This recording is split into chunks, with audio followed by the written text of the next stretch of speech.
সর্বশেষ সংবাদ সবার আগে জানতে আমাদের সঙ্গেই থাকুন। শুরুতেই জানিয়ে দেব প্রধান প্রধান শিরোনাম। শুরুতেই জানাবো এই মুহূর্তে হাতে পাওয়া সর্বশেষ গুরুত্বপূর্ণ আন্তর্জাতিক সংবাদ। ইরান ইসরায়েল ফিলিস্তিনি ত্রিমুখী যুদ্ধ চলছে।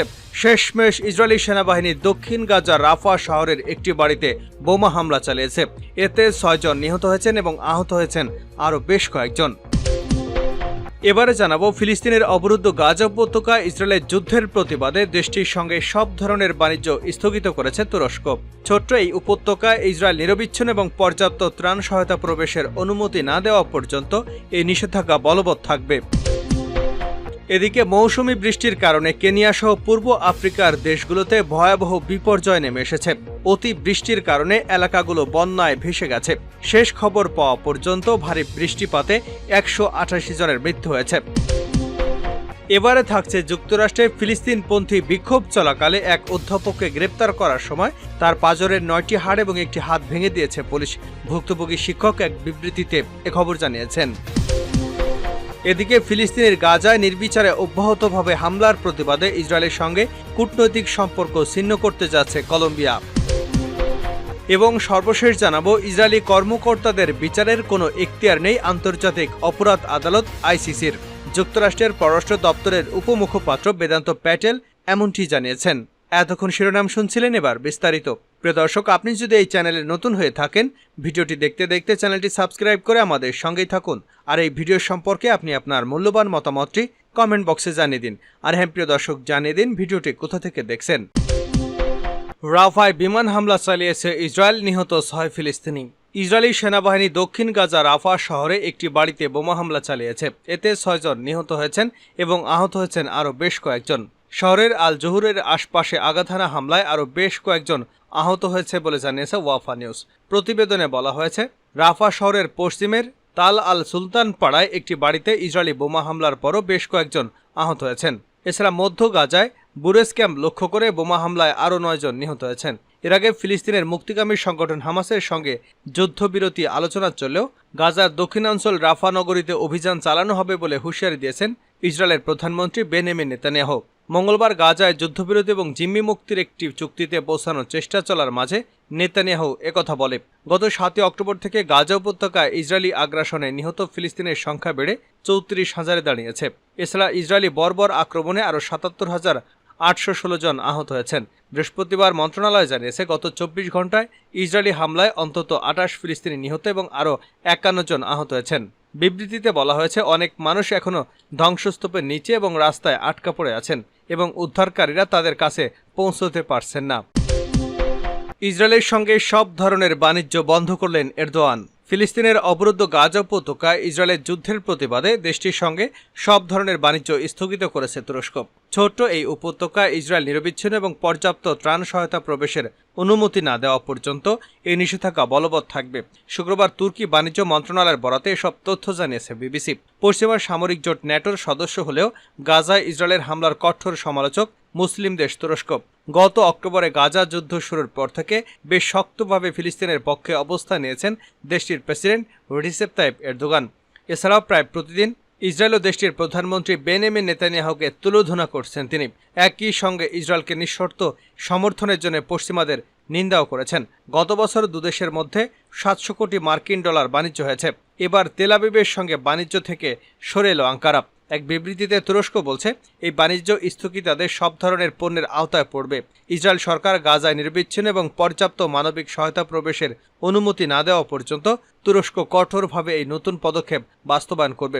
তুরস্কের প্রেসিডেন্ট রিসেপ তাইপ এরদোগান স্বৈরশাসকের মতো আচরণ করছেন বলে অভিযোগ করেন ইসরায়েলের পররাষ্ট্রমন্ত্রী ইসরায়েল কাজ। এক এক্স বার্তায় তিনি বলেন, এরদোগান তুর্কি জনগণ এবং ব্যবসায়ীদের স্বার্থকে উপেক্ষা করেছেন এবং আন্তর্জাতিক বাণিজ্য চুক্তি ক্ষুণ্ণ করেছেন। ইসরায়েলি পররাষ্ট্র মন্ত্রণালয়কে তুরস্কের সঙ্গে বাণিজ্যের বিকল্প খুঁজে বের করার নির্দেশ দিয়েছে কাজ। স্থানীয় উৎপাদন এবং অন্যান্য দেশ থেকে আমদানির উপর দৃষ্টি নিবদ্ধ করার কথা বলেছেন তিনি। কেনিয়ায় ভারী বৃষ্টিপাতে 188 জনের মৃত্যু। মৌসুমি বৃষ্টির কারণে কেনিয়া সহ পূর্ব আফ্রিকার দেশগুলোতে ভয়াবহ বিপর্যয় দেখা দিয়েছে। বৃষ্টির কারণে অনেক এলাকায় বন্যা এবং ভূমিধস দেখা দিয়েছে। রাস্তাঘাট, সেতু এবং অবকাঠামোগত ক্ষয়ক্ষতিও হয়েছে অনেক। কেনিয়া জানিয়েছে, দেশটিতে বৃষ্টির কারণে সৃষ্ট বিপর্যয়ে এখন পর্যন্ত 128 জনের মৃত্যু হয়েছে। এই বিপর্যয়ে কেনিয়ার 125 জন আহত হয়েছেন, নিখোঁজ রয়েছেন 90 জনের মতো। 1.5 লাখেরও বেশি মানুষ স্থায়ীভাবে বাস্তুচ্যুত হয়েছেন। বুধবার কেনিয়ার বিখ্যাত পর্যন্ত এলাকা মাসাই মার বন্যপ্রাণী সংরক্ষণ অঞ্চলের একটি নদী হঠাৎ করে প্লাবিত হলে পর্যটক সহ 100 জন হড়কা বানে ভেসে যায়। সেখান থেকে 90 জনকে সফলভাবে উদ্ধার করার কথা জানায় কেনিয়া কর্তৃপক্ষ। যুক্তরাষ্ট্রে বিক্ষোভ, অধ্যাপকের পাঁজরে 9টি হাড় এবং হাত ভেঙে দিয়েছে পুলিশ। যুক্তরাষ্ট্রে ফিলিস্তিনপন্থী বিক্ষোভ চলাকালে এক অধ্যাপককে গ্রেপ্তার করার সময় তার পাঁজরের 9টি হাড় এবং একটি হাত ভেঙে দিয়েছে পুলিশ। ভুক্তভোগী শিক্ষক এক বিবৃতিতে একথা জানিয়েছেন। মিজৌরি অঙ্গরাজ্যের সেন্ট লুইসে ওয়াশিংটন ইউনিভার্সিটি ক্যাম্পাসে এ ঘটনা ঘটেছে। ভুক্তভোগী শিক্ষক স্টিভ তামারি সাউদার্ন ইলিনয়েস ইউনিভার্সিটি এডওয়ার্ডসভিলের ইতিহাসের অধ্যাপক, মধ্যপ্রাচ্য বিষয়ক বিশেষজ্ঞ তিনি। এ ঘটনা ধারণ করা একটি ভিডিওতে দেখা যায় গত শনিবার ওয়াশিংটন বিশ্ববিদ্যালয় ক্যাম্পাসে স্টিভ তামারি দৃশ্যত বিক্ষোভকারীদের ছবি তোলা বা ভিডিও ধারণের চেষ্টা করছিলেন। এ সময় কয়েকজন পুলিশ সদস্য বেপরোয়াভাবে গ্রেপ্তার করে নিয়ে যায় তাকে। ভিডিওতে আরও দেখা যায় গ্রেপ্তার হওয়ার সময় অধ্যাপক তামারি মাটিতে পড়ে গেলে পুলিশের এক সদস্য তাকে হাঁটু দিয়ে আঘাত করতে থাকে। পরে 2 হাত পিঠমোড়া করে হাতকড়া পরানো হয়। এরপর কয়েকজন পুলিশ তার নিস্তেজ হয়ে পড়া শরীর টেনে হিঁচড়ে একটি ভ্যানের দিকে নিয়ে যায় এবং মাটিতে উপুড় করে ছুঁড়ে ফেলে। বিক্ষোভ চলাকালে এই অধ্যাপকের স্ত্রী সান্দ্রা তামারিকেও গ্রেপ্তার করে পুলিশ। এ ঘটনা নিয়ে সামাজিক যোগাযোগ মাধ্যম এক্সে গতকাল বৃহস্পতিবার দুপুরের পর সান্দ্রা একটি পোস্ট দেন। তাতে লেখেন, স্টিভ তামারিকে হাসপাতাল থেকে ছেড়ে দেওয়া হয়েছে, তবে তার ব্যথা রয়েছে এবং ভাঙা হাতে অস্ত্রোপচার করতে হবে। পোস্টে সান্দ্রা আরও লেখেন, ঘটনার সময় কোনো গণমাধ্যমের সাক্ষাৎকার নিচ্ছিলেন না তারা। এ ঘটনায় একাডেমিক প্রকাশনা the middle east research and information project এক বিবৃতি দিয়েছে। তাতে বলা হয়েছে, MEREP-এর নেতা কর্মীরা অধ্যাপক তামারির উপর হামলা এবং তাকে গ্রেপ্তারের ঘটনা শুনে আতঙ্কিত ও ক্ষুব্ধ। ইতিপূর্বে অধ্যাপক তামারি এবং তার স্ত্রী দুজনেই প্রকাশনায় কাজ করেছেন। MEREP বলেছে, বিশ্ববিদ্যালয় ক্যাম্পাসগুলোতে শান্তিপূর্ণ বিক্ষোভে পুলিশ সহিংসতায় 2 সপ্তাহ ধরে উদ্বেগজনক প্রবণতা হয়ে উঠেছে। কিন্তু স্টিভের সঙ্গে যা করা হয়েছে সেটি চূড়ান্ত পর্যায়ের সহিংস আচরণ, এমনকি তা এর মানও ছাপিয়ে গেছে। আমরা পুলিশের নিষ্ঠুরতা এবং বিশ্ববিদ্যালয়গুলোর কর্তৃপক্ষ যেভাবে ক্যাম্পাসকে সামরিকীকরণ করেছে তার নিন্দা জানাই, বলেছে MEREP। ইসরায়েলের সঙ্গে কূটনৈতিক সম্পর্ক ছিন্ন করেছে কলম্বিয়া। ফিলিস্তিনের গাজায় অবিচারে অব্যাহতভাবে হামলার প্রতিবাদে ইসরায়েলের সঙ্গে কূটনৈতিক সম্পর্ক ছিন্ন করতে যাচ্ছে কলম্বিয়া। মহান মে দিবস উপলক্ষে দেশটির রাজধানী বোগাতায় এক অনুষ্ঠানে এ ঘোষণা দিয়েছেন কলম্বিয়ার প্রেসিডেন্ট গুস্তাভো পেট্রো। আন্তর্জাতিক গণমাধ্যম ওয়াশিংটন পোস্টের এক প্রতিবেদনে এ তথ্য জানা গেছে। আন্তর্জাতিক শ্রম দিবসের রাজধানী বোগাতায় সমর্থকদের সঙ্গে র্যালিতে অংশ নেন পেট্রো। শোভাযাত্রা শেষে প্লাজা দে বলিভারে ভাষণ দেন গুস্তাভো পেট্রো। ইসরায়েলের প্রধানমন্ত্রী বেনিয়ামিন নেতানিয়াহুর কড়া সমালোচনা করে পেট্রো বলেন, গাজায় যা হচ্ছে সেসব দেখার পর কোনো দেশ এই ইস্যুতে নিষ্ক্রিয় থাকতে পারে না।